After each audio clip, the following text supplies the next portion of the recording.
ایک شخص اللہ کے نبی کی بارگاہ میں حاضر ہوا اور آ کر اس نے عرض کی کہ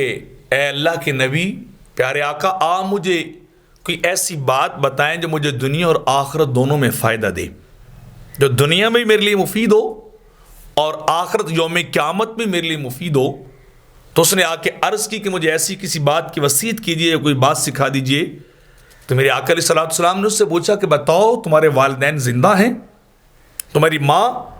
اور تمہارا باپ حیات ہے؟ تمہارے والدین زندہ ہیں؟ تو اس نے عرض کی جی میری والدین زندہ ہیں، میری والدہ بھی حیات ہیں، میرے بابا بھی حیات ہیں۔ تو اللہ کے نبی نے فرمایا فَإِذَا أَدَّيْتَ حَقَّهُمَا وَأَطْعَمْتَهُمَا لَكَ بِكُلِّ لُقْمَةٍ قَصْرٌ فِي الْجَنَّةِ۔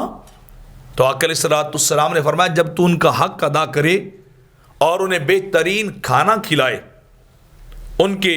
غذا کا، ان کی روزی روٹی کا، ان کے کھانے پینے کا تو انتظام کرے اور ان کا حق ادا کرے، تو اس حق ادا کرنے کے بدلے میں اور اس کھانا کھلانے کے بدلے میں لَکَ بِكُلِّ لُقْمَةٍ قَصْرٌ فِي الْجَنَّةِ، جو ایک ایک لقمہ تو اپنے باپ کو کھلاتا ہے، ایک ایک ٹکڑا جو تو اپنی ماں کی بارگاہ میں پیش کرتا ہے، اس ایک ایک لقمے کے بدلے بالکل چھوٹی سی مقدار کے بدلے اللہ ایک ایک محل جنت میں بندے کے نام کا بناتا ہے۔ اس خوش نصیب بیٹے اولاد کے نام کا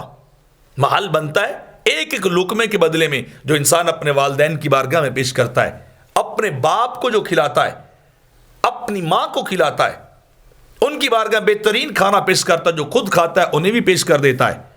ان کے ساتھ نرم گفتگو کرتا ہے،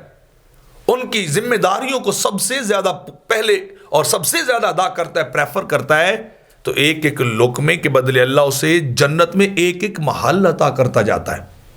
ایک ایک بنگلہ اس کے نام کا بناتا جاتا ہے۔ تو میرے آقا نے فرمایا یہ کام کر لے، تیری دنیا بھی سنور جائے گی، تیری آخرت بھی سنور جائے گی۔